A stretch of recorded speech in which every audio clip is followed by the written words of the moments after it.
So again, as a software engineer, every software or every app that you create has to go through these phases. Inshallah, this will also include, you will see this in different courses, including of course your capstone project. Right. So at the beginning, requirement specification. This is where you are meeting with your client to understand exactly what your system needs to do. They give you the example of having an app for a certain store. Yeah, what does the app need to do? I need a page for a customer. Okay, so I have a customer as a type of a user. What does the customer can create an account.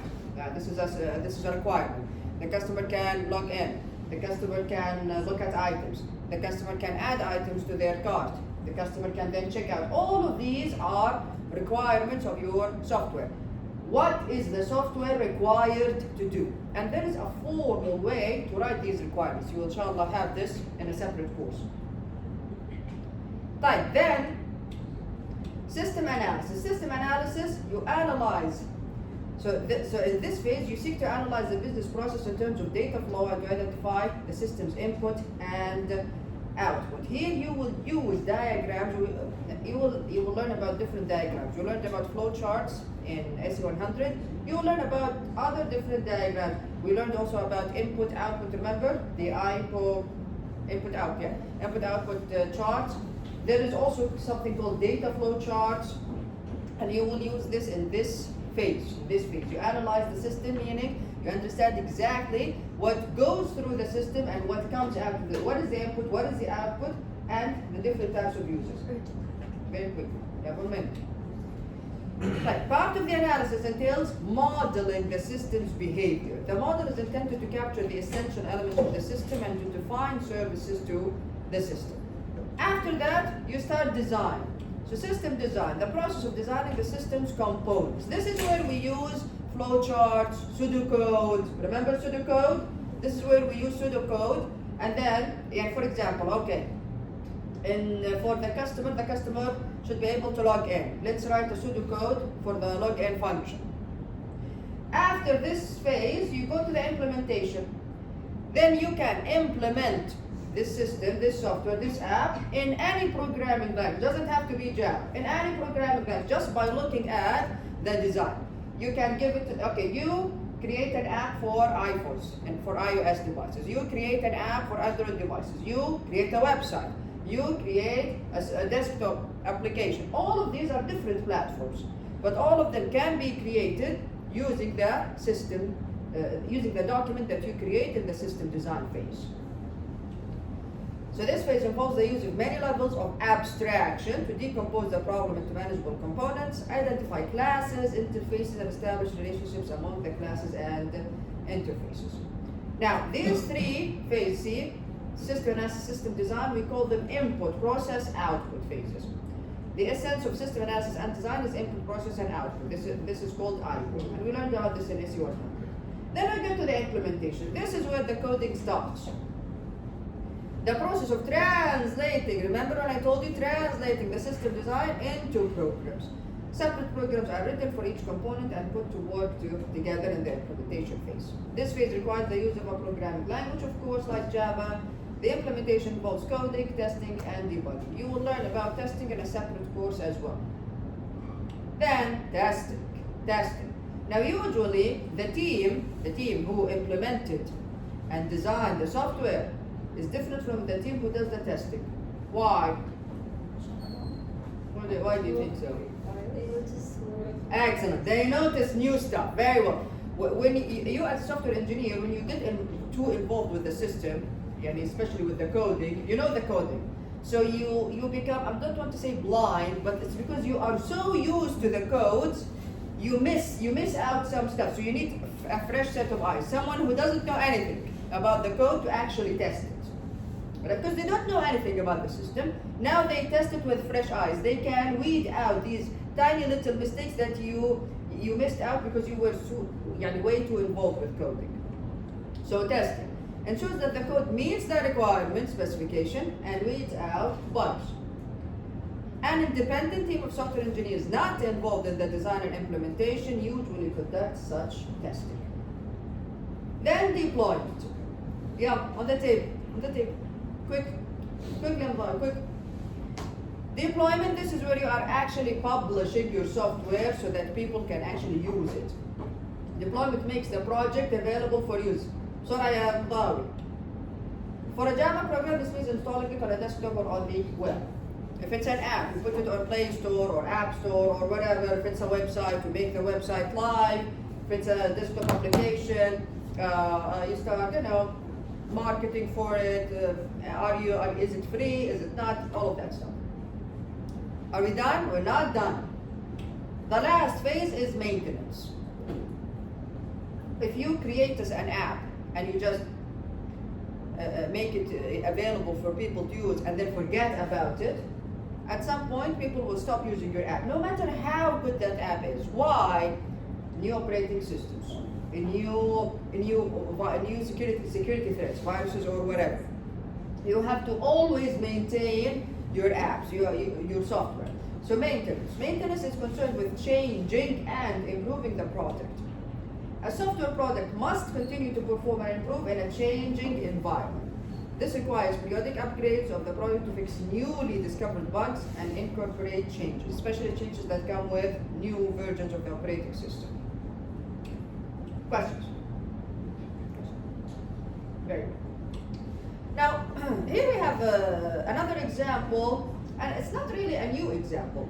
Look at this, computing loan payments. This program lets the user enter the interest rate, number of years, and we've seen something similar to this in SE100, remember? Yeah? Interest rate, number of years, loan amount, so loan amount, and interest rate, or number of years, here we go. And computes the monthly payment and also the total payment. Why is this a good example? Because you see the formula?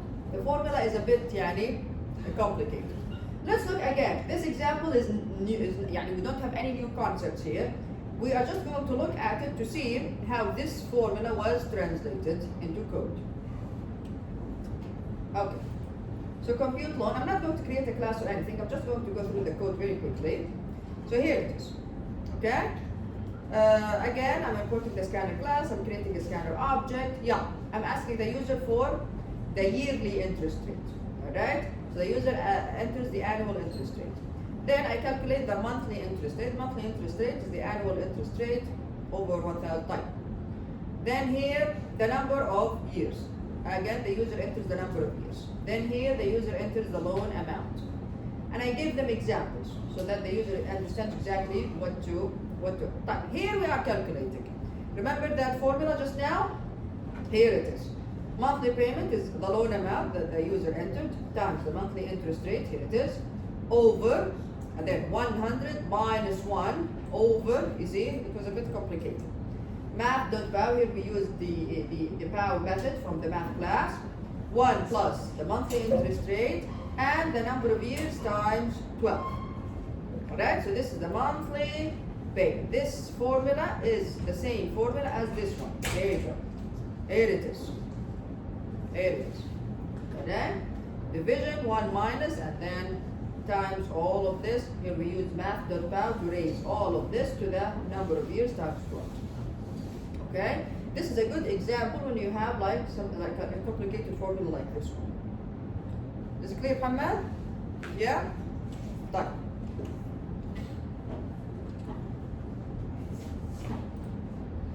Then the total pay. What is the total payment? Well, the monthly payment times the number of years times 12. This is the total payment. And they finally display the results. How did they display the result? What did they use? How many places after the decimal point here? 2. You see? The same method. The same method. You multiply it by 100 and then divide by 100, the double method. The same goes for the total payment. Questions about this example? Make sure to study to understand the formula, how we actually translate it from that formula to Java code.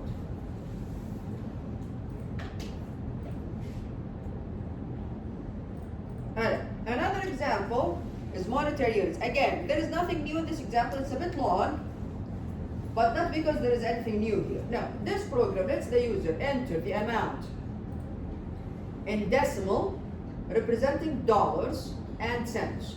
يعني مثلا $56 point, I don't know, 75 cents, something like that. Okay? And output a report listing the monetary equivalent in single dollars. So $54. How many single dollars do we have? Single dollars. 54. $54. How many single dollars? I go like 54 reals. I have a 50 and 4 reals. How many single reals are there in here? 54 single reals. Right. So single dollars, quarters. Of course, dollars has more. I don't even know what to call this. Like what goes inside the dollar. So a dollar, there's quarters, there's dimes, there's nickels, there's pennies. Alright. But with the reals, we only have real and halala. That's it. We don't have anything in the middle yet. So that's why the code is a bit long. That's it. Not because it's the concept here is new. No. It's just because depending on the number that the user enters, we need to know how many single dollars are there, how many quarters. Quarters, it's quarter of a dollar, right? Yeah. A dollar has, so how many? 25 cents. So 25, 20. Fine. Dimes, I'm not sure. This 5 cents. Nickels, 2 cents. I'm not sure. Pennies, a penny is 1 cent, right? With nickels, 5 cents. With dimes, 10. Makes sense. صح؟ Makes sense. صح؟ إذا هذه 1, هذه 5, 10, 25. And then the whole dollar. طيب. Your program should report the maximum number of dollars, the maximum number of quarters, and so on in this program. Okay, so make sure to look at this. It's interesting, especially the way they calculate it. But again, the concept here is there is no new concept in this exam. Questions? Any questions? طيب. Alright, common errors and pitfalls. We will see this section reappearing in several chapters. Common errors, especially for people who are, still getting used to Java. Naif, sit in the second row, just in front of the top. So common errors and pitfalls, especially for people who are using Java for the first time. Fine. Common error 1, undeclared. Hi Sarah, على طول ضحكت. Undeclared or uninitialized variables. Like this. Like this. Where is the error here? Who can tell us? Where is the error? Where is the error? Dan? No.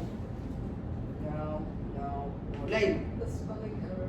Very good. See here, interest rate with a capital R, here interest rate with a small r. Now for the compiler doesn't know that you made a spelling mistake. The compiler looks at this and they're like, what is this? We did not declare this variable.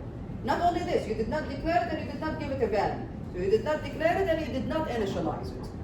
We cannot do this. A variable should always be declared and initialized. Most of the time, this kind of error happens because of the spelling mistake. Okay? بس هيطلع لبنان تحت. Of course, ما راح يقبل اصلا راح اسوي لك كمان. Yes, right. مش لازم تكون 45.0 Why? عشان دبل. ليش؟ من صغير الكبير ما عنده مشكلة جاب، مشكلته من كبير لصغير. Right?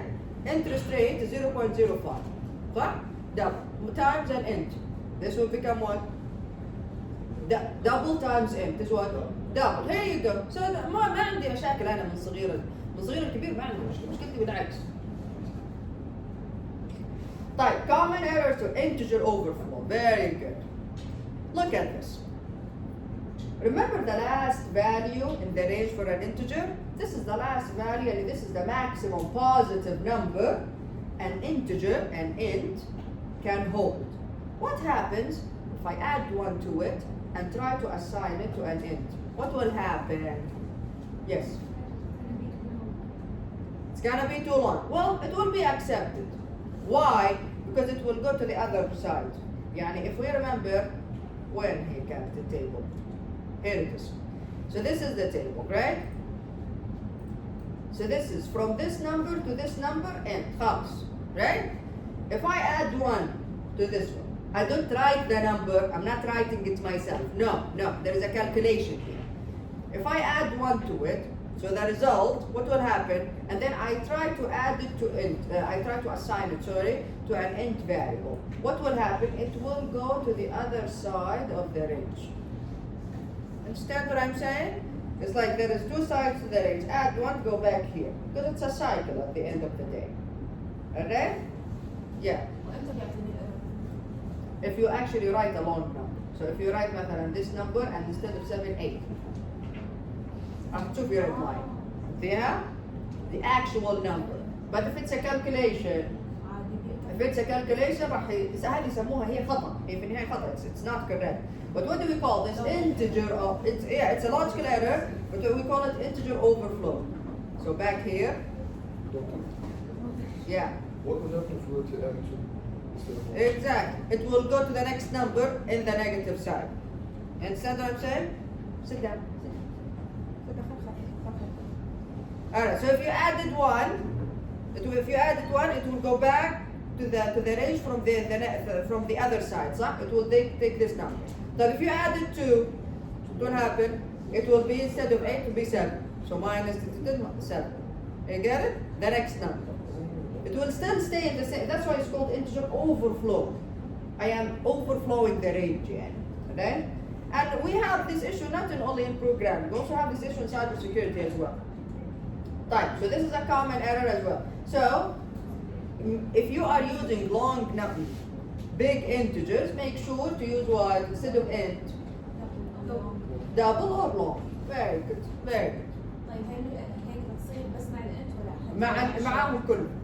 ما بس مثلا بس الانت فيه لها حل بس اللونج ما لها حل, right? Right, if you have, because there is nothing bigger than long, right? In an integer, if it's an integer. We have classes in the library that inshallah we will learn about this. They are called big number class. We have the big number class from the Java library that can take any number, even if it's bigger than a long or bigger than a double. Type. Round off errors, we talked about this before. Again, you keep this in mind if you are working with very sensitive data. What is going to be printed here in this case? Is it going to be, this should be 0.5. Is it going to be 0.5? No, it's going to be 0.50, something like that. I don't even remember the number, okay? Here as well. This is not going to be 0.1. This is going to be 0.0999, something like that, okay? Again, why? Floating point numbers are not stored precisely. Again, because we have a specific amount of memory in RAM or on the hard disk or whatever. That's why they are not precise. Unlike integers, we don't have this issue with integer numbers. Integers regardless of their type, of course. Types. What? How do we fix this? How do we fix this? Okay, there are multiple ways of doing this. It depends. You can, if you are if you are very concerned about how accurate, then don't even use primitive data types. All of the data types that we have seen are called primitive. Primitive, أساسية, primitive. Short to byte to end to long to double to float, all of them are primitive. We have classes from the Java library that can accept any number. It doesn't matter how long they are. Okay? So you can create an object of a certain type and then you store that number in that object. That way you don't have to worry about their accuracy. And we will see these classes later on, inshallah. You can import the class and then you can use it in your code. They're called big number classes. Type. What about this one? Unintended integer division. I told you about this. You don't want it to be integer division, but it was a logical error, like this here. Int number 1 is 1, int number 2 is 2. Both are int values. You add them together. 2 plus 1 is what? Another int over 2. See here? 2 is an int as well. 3 over 2 in this case. What type of division is it? Integer division. It doesn't matter if you put it in a double. It does not matter. Here, 3 over 2 is integer division. What is the result? 1. Exactly 1. You put it in average. Average is double. It will become 1.0. That's it. Right. Look at so you have to make sure here. Here you go. You have to divide it by a float or a double in this case. Okay, to fix it. These mistakes are unintentional, everyone. All of these are logical errors. Since the average is double. مو مشكلة، مشكلتي هنا في الايفالويشن بارت. الاساينمنت تصير اخر شيء في الحياة، صح؟ مو الاساينمنت اخر شيء تصير بعد ما اخلص انا السايد هذا بعدين انا اسوي اساينمنت بالفاليو. You get it? So when you are done with this, what is the number? 3 over Okay, integer division, which is 1 ولا 1.5؟ 1. 1. So integer division. حطها الحين في average. كم حتصير؟ 1.0. Here no. Hey, 1 plus 2 is 3. 3 over 2.0. This is floating point division. Now this is 2.5. Assign 1.5. Sorry. Assign it to average 1.5. No problem. So again, integer division. Sometimes it gets tricky, and always these errors are unintentional. But pitfall. Okay. Common pitfall. Huh? Not error. Pitfall meaning a very big error. Redundant input objects. I think I'm not sure if I mentioned this to your sector, but I definitely did to the other one. Again, programmers who are newly using Java, sometimes they make this mistake. They create a scanner object, they ask the user for whatever, the user enters it, then if they want to ask the user for something else, they create another scanner object. This is problematic. Never do this. You never do this. You only create one object and then you use it everywhere inside your code. Not inside your code, inside your method. Because you cannot use it in another method. That's another thing. Okay. So again, when you are reading input from the user, how many scanner objects do you create? Exactly one. Otherwise you are actually wasting resources. You are wasting resources here. Type. Very well. Plus now. Good. Question about chapter 2. Questions about chapter 2. طيب يا حبيبي. طيب. حطيت السيف براوزر على شغلتين وشغلت الموت بس كان عامل ازاي زيرو سنة وريح راسي. انا ايش قلت انا السمستر اللي فات؟ قولوا نسيت. We'll see. طيب, look now everyone. Since يعني بعد ما after the IT department implemented the using basically the authenticator, we're done by the way. We're done. Yeah. After implementing the authenticator and using it with Moodle, now every time